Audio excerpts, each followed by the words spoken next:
Hello दोस्तों, मैं आप लोगों को एक रियल घटना सुनाने जा रही हूँ जो कोलकाता के आरजी मेडिकल कॉलेज में हुआ है। तो चलिए दोस्तों, कहानी शुरू करते हैं। इंडिया के कोलकाता शहर में 9 अगस्त 2024 की सुबह एक ऐसी खबर सामने आई जो पूरे देश को हिलाकर रख देती है। यह खबर थी एक 31 साल की महिला डॉक्टर की जो कोलकाता के आरजी के मेडिकल कॉलेज एंड हॉस्पिटल में अपनी जाने वाली जगह पर इस महिला डॉक्टर का मर्डर एंड रेप होना काफ़ी चौंकाने वाला था।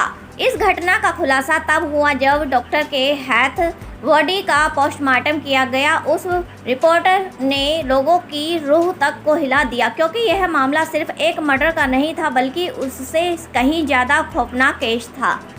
पोस्टमार्टम रिपोर्ट में खुलासा हुआ कि उस डॉक्टर की हत्या गला घोट कर की गई, इतनी ताकत से कि उसका थायराइड कार्टिलेज तक टूट गया था। इस हत्या के पहले डॉक्टर ने अपनी जान बचाने के लिए कोशिश की थी। इसका सबूत उसके शरीर पर मिले कई निशानों से मिला। सबसे डरावना सच तब सामने आया जब डॉक्टर ने प्राइवेट पार्ट्स पर घावों के निशान पाए गए। इससे साफ हुआ कि यह सिर्फ मर्डर का मामला नहीं था बल्कि यह रेप के बाद किया गया एक खौफनाक हत्याकांड था। हॉस्पिटल के परिसर ने इतनी बार घटना हो जाती है और किसी को कानो कान खबर तक नहीं होती। क्या उस रात ऐसा हुआ था जिसे जानकर आप गुस्से से बौखला जाएंगे? क्या वहाँ कोई और था जिसने इस क्रूर घटना को अंजाम दिया, और अगर था आखिर कौन था? इन्हीं सवालों के जवाब खोजते खोजते हम आज की इस वीडियो को में आपको बताएंगे कि आखिर क्या हुआ था उस रात इस मेडिकल कॉलेज के शांत माने जाने वाले परिसर में। जब आपको सच का सामना होगा तो यकीन मानिए आपके भी रोंगटे खड़े हो जाएंगे।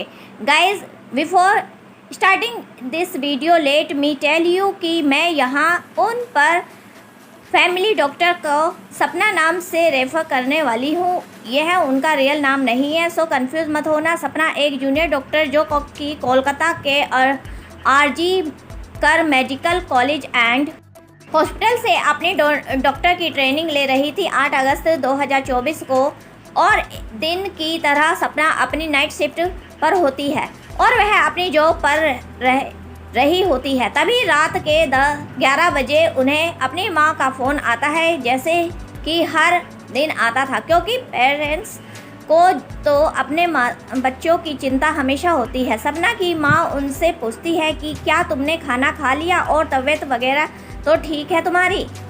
जिसका जवाब सपना अपनी माँ को खुशी खुशी बोलती है कि उनकी तबीयत एकदम ठीक है और वह बस अभी कुछ पेशेंट को देखने जा रही है, जिसके बाद वह अपने दोस्तों के साथ बैठकर खाना खाएंगे। अपनी माँ से बात करने के बाद सपना पेशेंट को देखने राउंड पर निकल जाती है। सारे पेशेंट को देखने में और अपना काम ख़त्म करने में सपना को रात के 2 बज जाते हैं, जिसके बाद वह अपने दोस्तों के साथ जाकर हॉस्पिटल कैंटीन में ही बैठ जाती है, जहां मिलकर यह लोग अपना खाना भी खाते हैं और साथ साथ थोड़ी बातें भी करते हैं। खाना खाते खाते और बात करते हुए रात के 3 बज जाते हैं और उस वक्त सपना थोड़ी थकान सी फील कर रही थी, तो वह अपनी थकान दूर करने के लिए हॉस्पिटल के 4th फ्लोर में बने सेमिनार हॉल में जाकर रेस्ट करने लगती है। सपना को रेस्ट करते करते सुबह के 7:30 बज जाते हैं, पर वह तब भी उस सेमिनार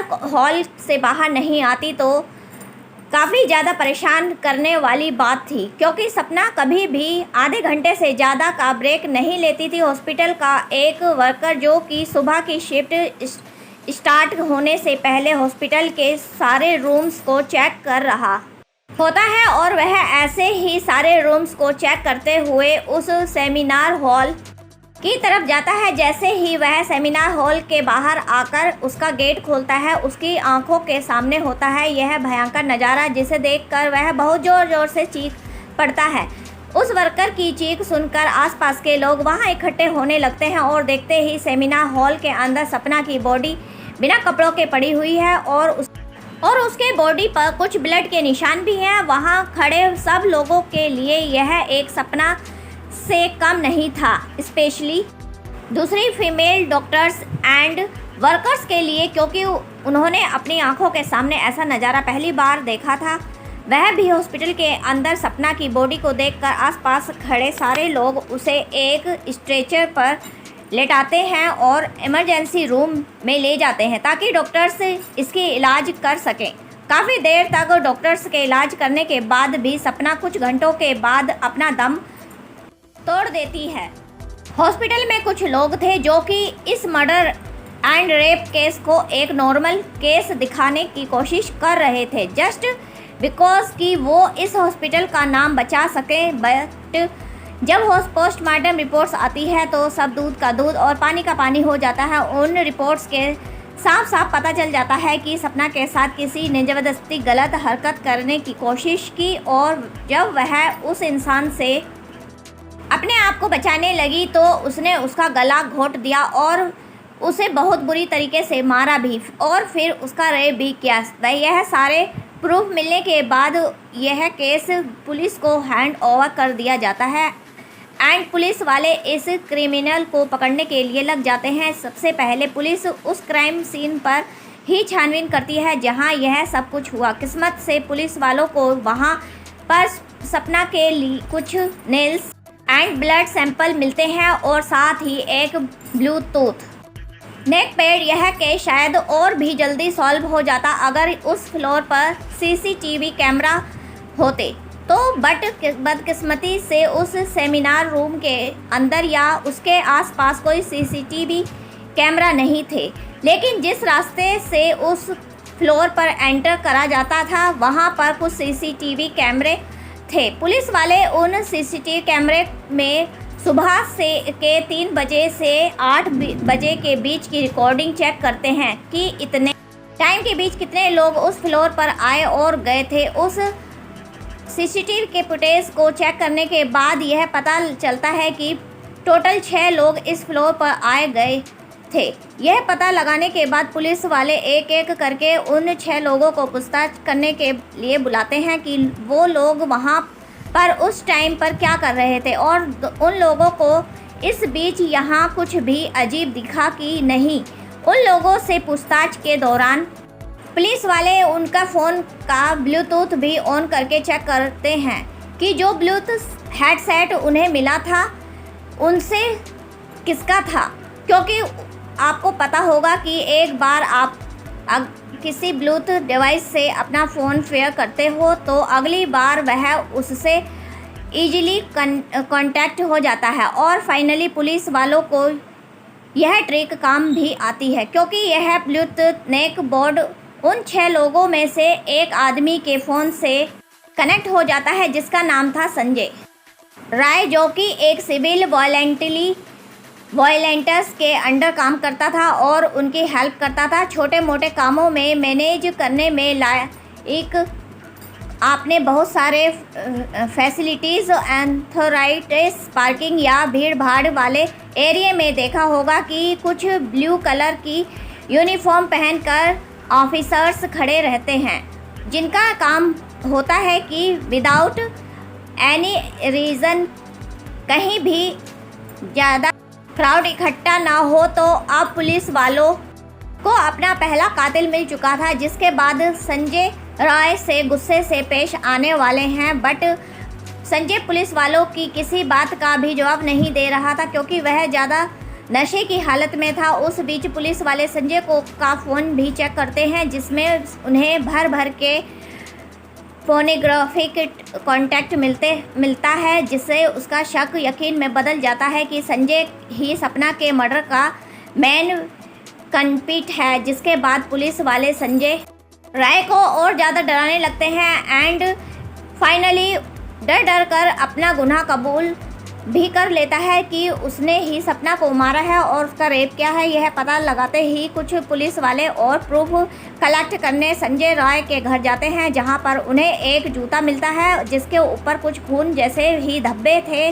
तो पुलिस वालों का सैंपल कलेक्ट कर लेते हैं। तो थोड़ी और तलाशी लेने पर पुलिस वालों को संजय के घर के बाहर कुछ कपड़े सूखते हुए दिखाई देते हैं और यह वही कपड़े थे जो कि उस दिन संजय ने पहने थे क्योंकि यह सब सीसीटीवी कैमरा में कैप्चर हो गया था, जिससे जाहिर था कि संजय यह प्रूफ मिटाने की कोशिश कर रहा था। लेकिन जब संजय को पूछताछ के लिए पुलिस स्टेशन में लाया गया था, उस वक्त वो काफ़ी ज़्यादा नशे की हालत में था। तो क्या वह यह सब बस इसलिए कर रहा था ताकि उसे कम सज़ा मिले, जस्ट बिकॉज वह उस वक्त नशे में था? बाद में जब पुलिस वाले उस जूते पर लगे ब्लड सैंपल को चेक करवाते हैं तो वह भी सपना के ब्लड से मैच हो जाता है और सारी रिपोर्ट्स एंड डिटेल्स को एक साथ कंबाइन करके पुलिस वालों को पता चलता है कि उस रात संजय रॉय काफ़ी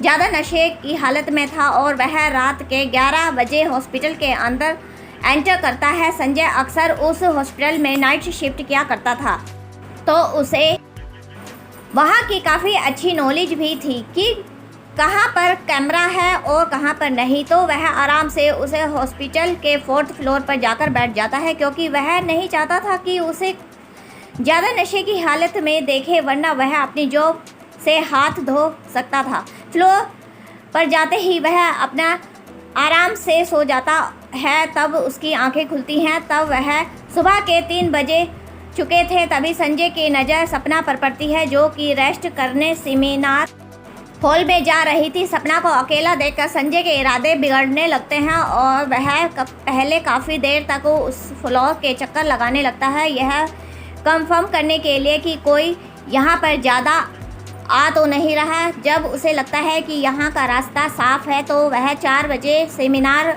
हॉल के अंदर एंटर करता है और फिर वहाँ से 4:45 पर बाहर आता है। इन 45 मिनट्स तक सपना के साथ उस आदमी ने क्या क्या किया होगा और वह कितने पेन से गुजरी होगी, यह सोचकर ही किसी का भी दिल सहम जाएगा। स्पेशली सपना के पेरेंट्स, जिन्होंने इतनी उम्मीद से और सेक्रीफाइस करके अपनी बेटी को डॉक्टर बनने भेजा था। एंड सपना अपने पेरेंट्स की एक अकेली बेटी थी, तो उनके लिए तो यह किसी सदमे से कम नहीं होगा। लोग बोलते हैं लड़कियां छोटे कपड़े पहनती हैं इसीलिए उसके साथ रेप होता है, लेकिन उस महिला डॉक्टर के साथ जो हादसा हुआ वह क्या था? वह तो अपनी ऑन ड्यूटी में थी और अपने यूनिफॉर्म में थी, उसके साथ ऐसा हो गया क्यों हुआ? हम डॉक्टर्स को भगवान का दर्जा देते हैं, जब वही सेफ नहीं है तो हम कहाँ रहेंगे? उस संजय जैसे दरिंदा इंसान को फांसी जैसे सज़ा मिल जाए तो वह तो बहुत कम होगी। मैं राय दूँ दोस्तों, उस इंसान को क्या सज़ा मिलना चाहिए? उस दरिंदे को पिंजरे में जो शेर रहते हैं उनके हवाले कर दो। शेर जब उसकी शरीर को नोच कर तब उस दरिंदे को एहसास होगा कि दर्द क्या होता है। दोस्तों, मैं यह जो राय दे रही हूँ यही बहुत कम है। उस दरिंदे को ऐसी सज़ा मिलनी चाहिए जो ऐसे गंदा काम करने वालों की रूह तक कांप जाए, ताकि डॉक्टर को इंसाफ मिल सके और उनके माँ बाप को भी, जिन्होंने अपनी बेटी को डॉक्टर बनाने के लिए इतने संघर्ष किए होंगे। गाइस, यह केस अभी भी क्लोज नहीं हुआ है और 23 अगस्त तक संजय राय को कस्टडी में रखा जाएगा। तो दोस्तों, यह भी दुख भरी कहानी। इस केस रियलिटी जानकर देखने के लिए चैनल को सब्सक्राइब करें। Thank you.